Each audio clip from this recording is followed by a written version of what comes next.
नमस्कार। मैं वृंदा भारद्वाज आज आपके सामने मुंशी प्रेमचंद द्वारा रचित कहानी घर जमाई के बारे में बताने जा रही हूँ। चलिए शुरू करते हैं।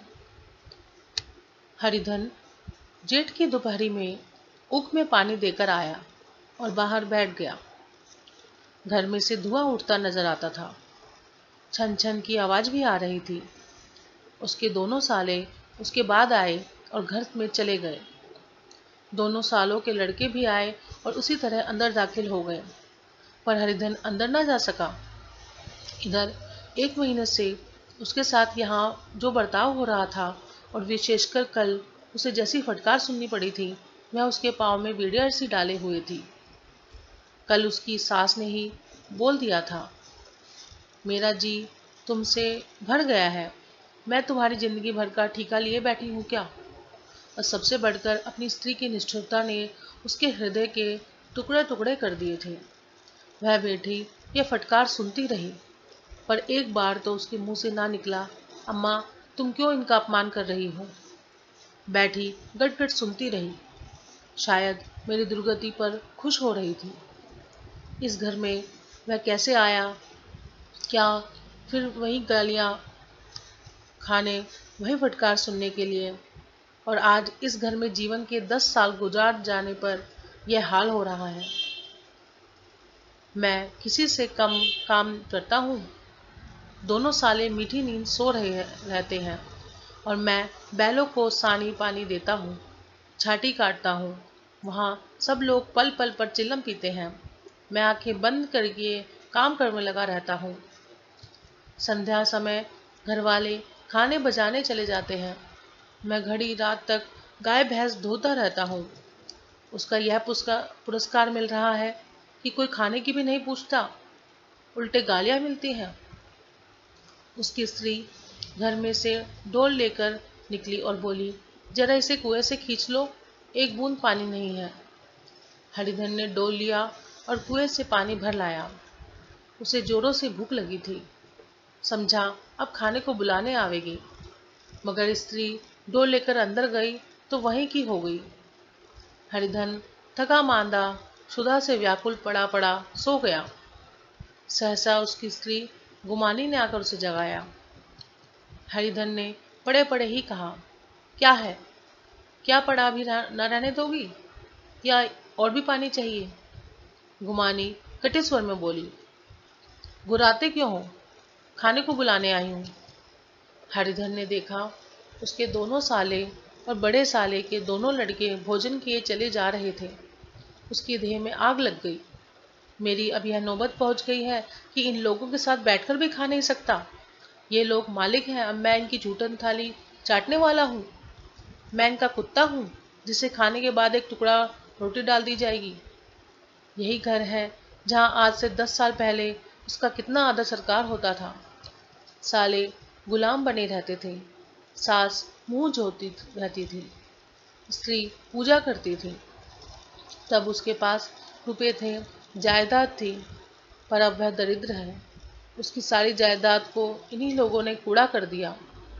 अब उसे रोटियों के भी लाले हैं। उसके जी में एक ज्वाला सी उठी और इसी वक्त अंदर जाकर सास को और सालों को भिगो भिगो कर लगाए, पर जब्त करके रह गया। पड़े पड़े बोला, मुझे भूख नहीं है, आज ना खाऊंगा। गुमानी ने कहा, ना खाओगे मेरी बला से, हाँ नहीं है तो खाओगे तो तुम्हारे ही पेट में जाएगा, कुछ मेरे पेट में थोड़े ही चला जाएगा। हरिधन का क्रोध आंसू बन गया। यह मेरी स्त्री है जिसके लिए मैंने अपना सर्वस्व मिट्टी में मिला दिया। मुझे उल्लू बनाकर यह सब अब निकाल देना चाहती है। वह अब कहाँ जाए, क्या करे। उसकी सास आकर बोली, चलकर खा क्यों नहीं लेते, जी रूठते किस पर हो, यहाँ तुम्हारे नखरे सहने का किसी में बूता नहीं है। जो देते हैं वह मत देना, और क्या करोगे, तुमसे बेटी भी आई है, कुछ तुम्हारी जिंदगी का ठीका नहीं लिखा है। हरिधन ने मर्माहत होकर कहा, हाँ अम्मा, मेरी भूल थी कि मैं यही समझ रहा था कि मेरे पास क्या है, कि तुम मेरी जिंदगी का ठेका लोगी। जब मेरे पास भी धन था तब सब कुछ आता था, अब मैं दरिद्र हूँ, तुम क्यों बात करोगी। बूढ़ी सास भी मुंह फुलाकर भीतर चली गई। बच्चों के लिए बाप एक फालतू सी चीज, एक विलास की वस्तु है, जैसे घोड़े के लिए चने या बाबों के लिए मोहन भोग। माँ रोटी दाल है, मोहन भोग उम्र भर ना मिले तो किसका नुकसान है, मगर एक दिन रोटी दाल के दर्शन ना हो तो फिर क्या देखिए क्या हाल होता है। पिता के दर्शन कभी कभी शाम सवेरे हो जाते हैं। वह बच्चे को उछालता है, दुलारता है, कभी गोद में लेकर या उंगली पकड़कर सैर कराने ले जाता है, और बस यही उसके कर्तव्य की इति है। वह परदेश चला जाए, बच्चे को परवाह नहीं होती, लेकिन माँ तो बच्चे का सर्वस्व है। बालक एक मिनट के लिए भी उसका वियोग नहीं सह सकता। पिता कोई हो उसे परवाह नहीं, केवल वह उछलने कूदने वाला आदमी होना चाहिए। लेकिन माता तो अपनी ही होनी चाहिए, 16 आने अपनी, वही रूप, वही रंग, वही प्यार, वही सब कुछ। वह अगर नहीं है तो बालक के जीवन का स्रोत मानो सूख जाता है। फिर वह शिव का नंदी है, जिस पर फूल या जल चढ़ाना लाजमी नहीं, अख्तियारी है। हरिधन की माता का आज 10 साल पहले देहांत हो गया था। उस वक्त उसका विवाह हो चुका था। वह 16 साल का कुमार था, पर माँ के मरते ही उसे मालूम हुआ मैं कितना निस्सहाय हूँ, जैसे उस पर उसका कोई अधिकार ही ना रहा हो। बहनों के विवाह हो चुके थे, भाई कोई दूसरा ना था। बेचारा अकेले घर में जाते भी डरता था। माँ के लिए रोता था, पर माँ की परछाई से डरता था। जिस कोठरी में उसके देह त्याग दिया था, उधर वह आँख तक नहीं उठाता था। घर में एक बुआ थी, वह हरिधन को बहुत दुलार करती थी। हरिधन को अब दूध ज़्यादा मिलता, काम भी कम करना पड़ता। बुआ बार बार पूछती, बेटा कुछ खाओगे। बाप भी अब उसे ज़्यादा प्यार करता। उसके लिए अलग एक गाय मंगवा दी गई। कभी कभी उसे कुछ पैसे दे देता और जैसा चाहे खर्च करे, पर इन मरहमों से वह घाव न पूरा होता था जिसने उसकी आत्मा को आघात कर दिया था। यह दुलार और प्यार उसे बार बार माँ की याद दिलाता था। माँ की घुड़कियों में जो मजा था वह क्या इस दुलार से कम था। माँ से मांगकर, लड़कर, ठुनक कर, रूठ कर लेने में जो आनंद था वह क्या इस भिक्षादान में था। पहले वह स्वस्थ था, मांगकर खाता, लड़कर खाता, अब वह बीमार था। अच्छे अच्छे से पदार्थ उसे दिए जाते थे, पर भूख न थी। साल भर तक वह इस दशा में रहा, फिर दुनिया बदल गई। एक नई स्त्री जिसे लोग उसकी माता कहते थे, उसके घर में आई और देखते ही देखते एक काली घटा की तरह उसके संकुचित भूमंडल पर छा गई। सारी हरियाली, सारे प्रकाश पर अंधकार का पर्दा पड़ गया। हरिधन ने इस नकली माँ से बात तक ना की, कभी उसके पास गया तक नहीं। एक दिन घर से निकाला और ससुराल चला गया। बाप ने बार बार बुलाया, पर उनके जीते जी वह फिर उस घर में ना आया। जिस दिन उसके पिता का देहांत की सूचना मिली, उसे इस प्रकार का ईर्ष्यामय हर्ष हुआ कि उसकी आंखों से आंसू की एक बूंद भी ना आई। इस अवसर, इस नए संसार में आकर हरिधन को एक बार फिर मातृ स्नेह का आनंद मिला। उसकी सास ने ऋषि वरदान की भांति उसके शून्य जीवन में विभूतियों से परिपूर्ण कर दिया। मरुभूमि हरियाली से उत्पन्न हो गई। सालियों की चुहल में, सास के स्नेह में, सालों के वाक विलास में और स्त्री के प्रेम में उसके जीवन की सारी आकांक्षाएं पूरी हो गई। सास कहती, बेटा तुम इस घर को अपना ही समझो, तुम ही मेरी आंखों के तारे हो। वह उसे अपना लड़कों की बहुओं की शिकायत करती। वह दिल में समझता था, सासू जी मुझे अपने बेटे से भी ज़्यादा चाहती हैं। बाप के मरते ही वह घर और अपने हिस्से की जायदाद का कूड़ा करके रुपयों की थैली लिए हुए आ गया। अब उसका दूना आदर सत्कार होने लगा। उसने अपनी सारी संपत्ति सास के चरणों में अर्पण करके अपने जीवन को सार्थक कर दिया। अब तक उसे कभी कभी घर की याद आ जाती थी, अब भूलकर भी उसकी याद ना आती थी, मानो वह उसके जीवन का कोई भीषण कांड था जिसे भूल जाना ही उसके लिए अच्छा था। वह सबसे पहले उठता, सबसे ज्यादा काम करता। उसका मनोयोग, उसका परिश्रम देखकर गांव के लोग दांतों तले उंगली दबाते। उसके ससुर का भाग बखानते, जिसे ऐसे दामाद मिल गया। लेकिन जो जो दिन गुजरते गए उसका मान सम्मान घटता गया। पहले देवता, फिर घर का आदमी, अंत में घर का दास हो गया। ड्यूटियों में भी बाधा पड़ गई, अपमान होने लगा। अगर घर के लोग भूखों मरते और साथ ही उसे भी मरना पड़ता तो उसे जरा भी शिकायत न होती।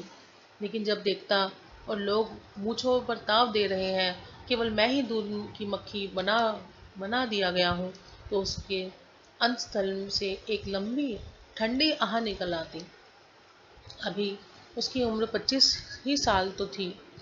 इतनी उम्र में इस घर में कैसे गुजरेगी? और तो और उसकी स्त्री ने भी आंखें फेर ली।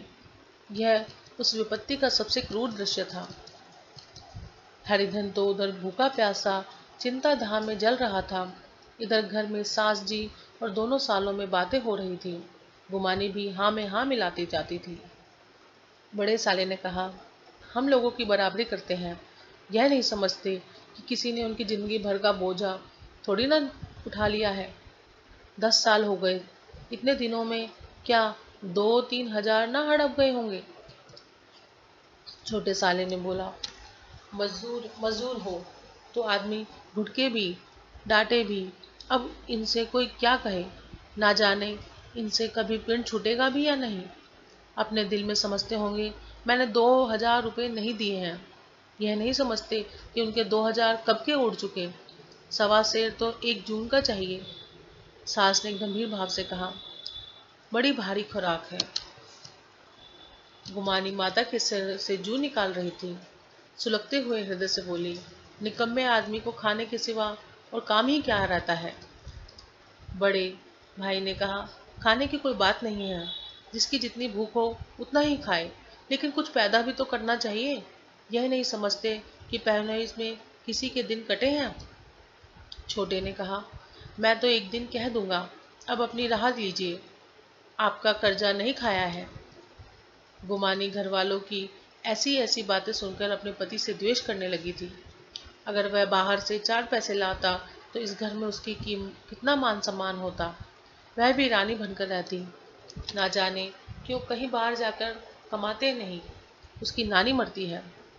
गुमानी की मनोवृत्तियां अभी तक बिल्कुल बालपन में ही थी।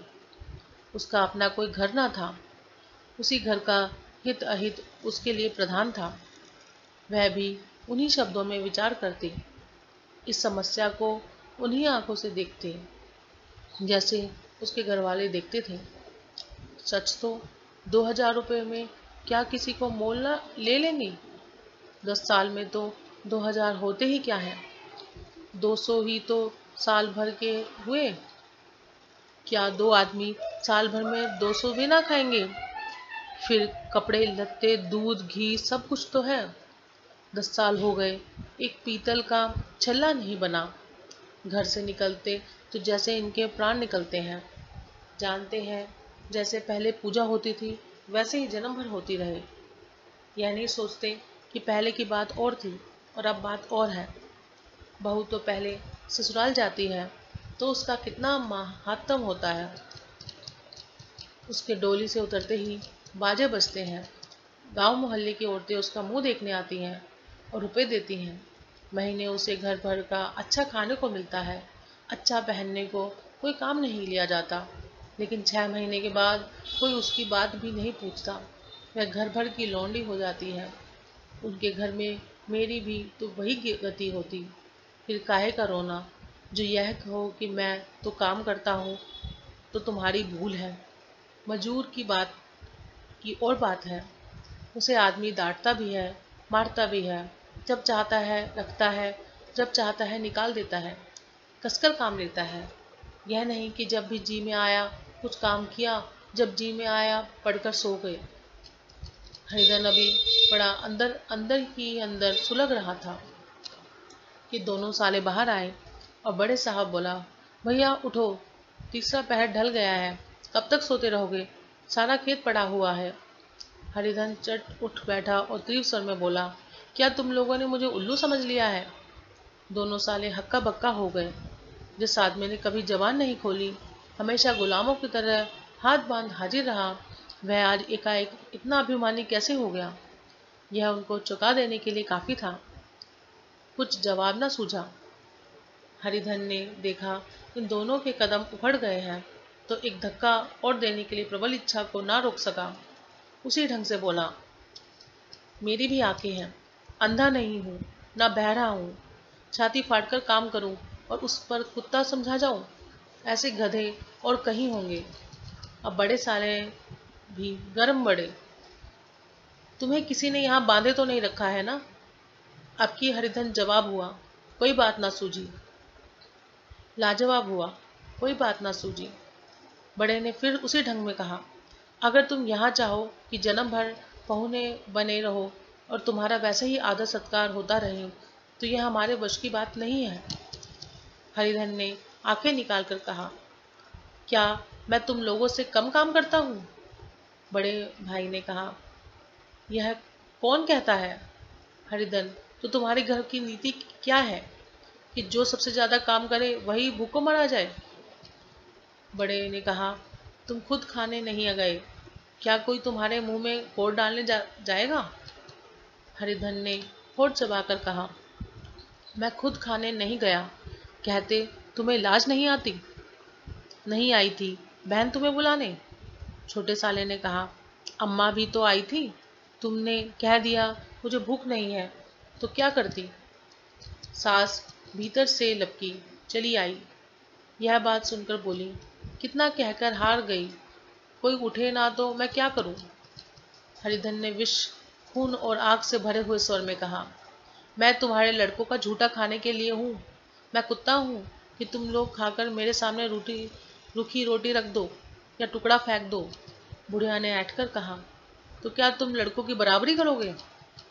हरिधन परास्त हो गया।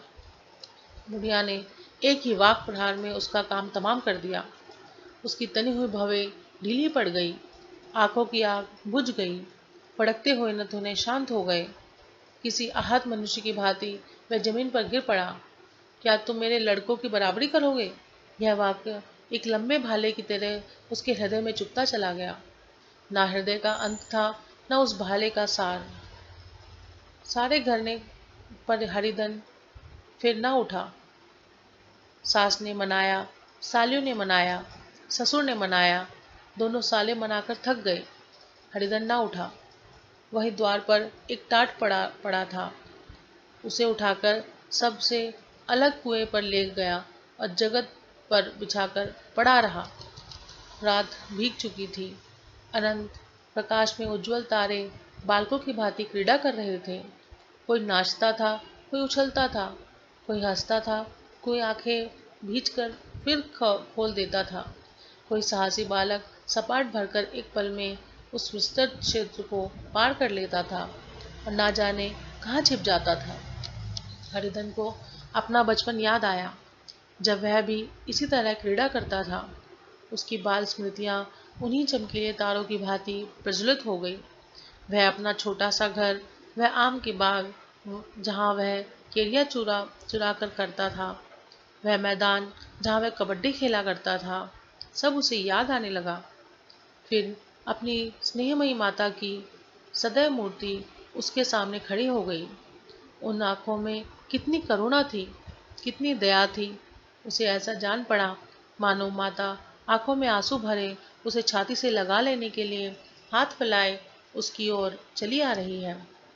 वह उस मधुर भावना में अपने को भूल गया।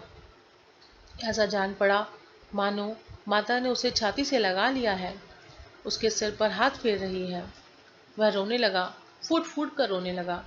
उसकी आत्म सम्मोहित दशा में उसके मुंह से एक शब्द न निकला। अम्मा, तुमने मुझे इतना भुला दिया। देखो तुम्हारे प्यारे लाल की क्या दशा हो रही है। कोई उसे पानी को भी नहीं पूछता। क्या जहाँ तुम हो वहाँ मेरे लिए जगह नहीं है? सहसा गुमानी ने आकर पुकारा, क्या सो गए तुम? नोज किसकी ऐसी राक्षसी नींद आए? चलकर खा क्यों नहीं लेते? कब तक कोई तुम्हारे लिए बैठा रहे? हरिधन उस कल्पना जगत के से क्रूर प्रत्यक्ष में आ गया। वही कुएं की जगत थी, वही फटा हुआ टाट, और गुमानी सामने खड़ी कह रही थी, कब तक कोई तुम्हारे लिए बैठा रहे? हरिधन उठा और मानो तलवार म्यान में रख निकाल कर बोला, भला तुम्हें मेरी सुध तो आई? मैंने तो कह दिया था मुझे भूख नहीं है। गुमानी, तो के दिन ना खाओगे? अब इस घर का पानी भी ना पीऊंगा। तुझे मेरे साथ चलना है या नहीं? दृढ़ संकल्प से भरे हुए इन शब्दों को सुनकर गुमानी सहम उठी। बोली, कहाँ जा रहे हो? हरिधन ने मानो नशे में कहा, तुझे इससे क्या मतलब? मेरे साथ चलेगी या नहीं? फिर पीछे से ना कहना मुझसे कहा नहीं। गुमानी आपत्ति के भाव में बोली, तुम बताते क्यों नहीं कहाँ जा रहे हो? तू मेरे साथ चलेगी या नहीं? जब तक तुम बता ना दोगे मैं नहीं जाऊंगी। तो मालूम हो गया तू नहीं जाना चाहती। मुझे इतना ही पूछना था। नहीं, अब तक मैं आधी दूर निकल गया होता। यह कहकर वह उठा और अपने घर की ओर चला। गुमानी पुकारती रही, सुन लो, पर उसने पीछे मुड़कर नहीं देखा। 30 मील की मंजिल हरिधन ने 5 घंटों में तय की। जब वह अपने गांव की अमराइयों के सामने पहुंचा तो उसकी मातृ भावना उषा की सुनहरी गोद में खेल रही थी।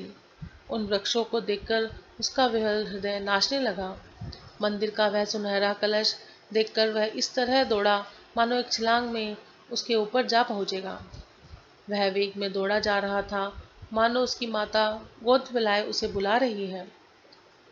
जब वह आमों के बाग में पहुंचा, जहाँ डालियों पर बैठकर वह हाथी की सवारी का आनंद पाता था, जहाँ की कच्ची बेरों और निचोड़ों में एक स्वर्गीय स्वाद था, तो वह बैठ गया और भूमि पर से झुकाकर रोने लगा, मानो अपनी माता को अपनी विपत्ति कथा सुना रहा हो। वहाँ की वायु में, वहाँ के प्रकाश में मानो उसकी विराट रूपिणी माता व्याप्त हो रही थी। वहाँ की अंगुल अंगुल भूमि माता के पद चिन्हों से पवित्र थी। माता के स्नेह में डूबे हुए शब्द अभी तक मानो आकाश में गूंज रहे थे। इस वायु और इस आकाश में ना जाने कौन सी संजीवनी थी जिसने उसके शोकार्त हृदय को बलोत्साह से भर दिया। वह एक पेड़ पर चढ़ गया और उधर से आम तोड़ तोड़ कर खाने लगा। सास के वह कठोर शब्द, स्त्री का वह निष्ठुर आघात, वह सारा अपमान वह भूल गया। उसके पांव फूल गए थे, तलवों में जलन हो रही थी, पर इस आनंद में उसे किसी बात का ध्यान न था। सहसा रखवाले ने पुकारा, वह कौन ऊपर चढ़ा हुआ है?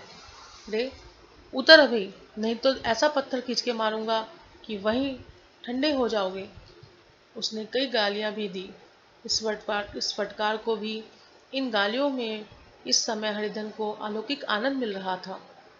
वह डालियों में छिप गया और कई आम काट काट कर नीचे गिराए और जोर से ठट्ठा मारकर हंसा। ऐसी उल्लास से भरी हुई हंसी उसने बहुत दिनों से ना हंसी थी। रखवाले को वह हंसी परिचित सी मालूम हुई, मगर हरिधन यहाँ कहाँ, वह तो ससुराल की रोटियां तोड़ रहा है। कैसा हंसोड़ा था, कितनी चिबिल्ला, ना जाने बेचारे का क्या हाल हुआ। पेड़ की डाल से तालाब में कूद पड़ता था। अब गांव में ऐसा कौन है? डांट कर बोला, वहां बैठे बैठे हंसोगे तो आकर सारी हंसी निकाल दूंगा, नहीं सीधे नीचे उतर आओ। वह गालियां देने जा रहा था कि एक गुठली आकर उसके सिर पर लगी। सिर सहलाता हुआ बोला, यह कौन शैतान है? नहीं मानता? ठहर ठहर, तो मैं आकर तेरी खबर लेता हूँ। उसने अपनी लकड़ी नीचे रख दी और बंदरों की तरह चटपट ऊपर चढ़ गया। देखा तो हरिधन बैठा मुस्कुरा रहा था। चकित होकर बोला, अरे हरिधन, तुम यहाँ कब आए? इस पेड़ पर कब से बैठे हो? दोनों बचपन के सखा वहीं गले मिले। यहाँ कब आए? चलो घर चलो, भले आदमी क्या वहाँ आम भी मैसमर न होते थे? हरिधन ने मुस्कुरा कर कहा, मगरू, इन आमों में जो स्वाद है वह और कहीं के आमों में नहीं है। गांव का क्या रंग ढंग है। मंगरू, सब चैन चान है भैया। तुमने तो जैसे नाता ही तोड़ लिया। इस तरह कोई अपना गांव छोड़ता है? जब से तुम्हारे दादा मरे सारी गृहस्थी ही चौपट हो गई। 2 छोटे छोटे लड़के हैं, उनके किए क्या होता है? हरिधन, मुझे अब उस गृहस्थी से क्या वास्ता है भाई। मैं तो अपना ले दे चुका। मजदूरी का तो मिलेगी ना। तुम्हारी गैया मैं ही चरा दिया करूँगा।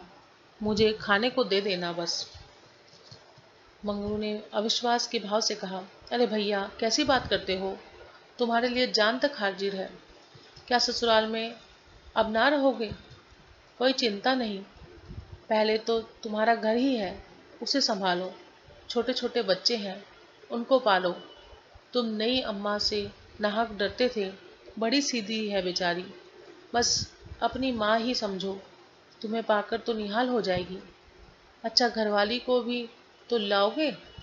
हरिधन, उसका अब मुंह ना देखूंगा। मेरे लिए वह मर गई है।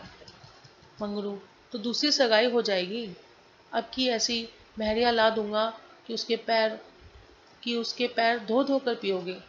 लेकिन कहीं पहली भी आ गई तो? हरिधन, वह ना आएगी। हरिधन अपने घर पहुंचा तो दोनों भाई भैया भैया कहकर भीतर दौड़े और माँ को खबर दी।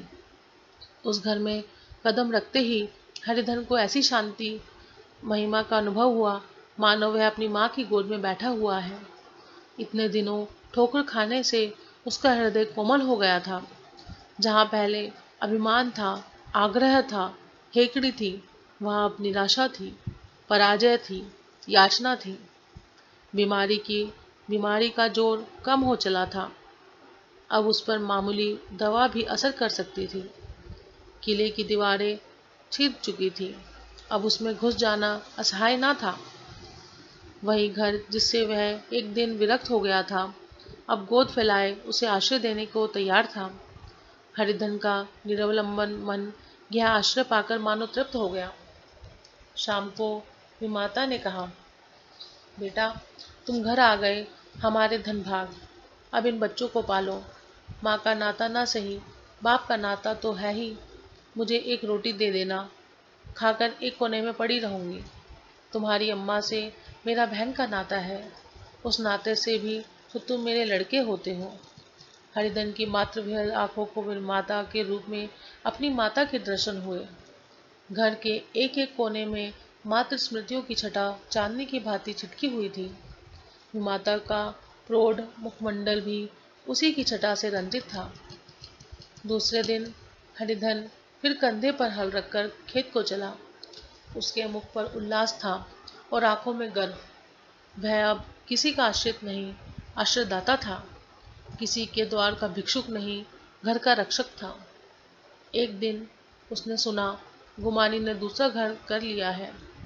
माँ से बोला, तुमने सुना काकी, गुमानी ने घर कर लिया। काकी ने कहा, घर क्या कर लेगी, ठट्टा है। बिरादरी में ऐसा अंधेर, पंचायत नहीं अदालत तो है। हरिधन ने कहा, नहीं काकी, बहुत अच्छा हुआ। ला महावीर जी को लड्डू चढ़ाया हूँ।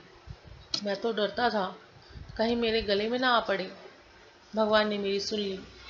मैं वहाँ से यहीं ठान कर चला आया था, अब उसका मुंह ना देखूंगा।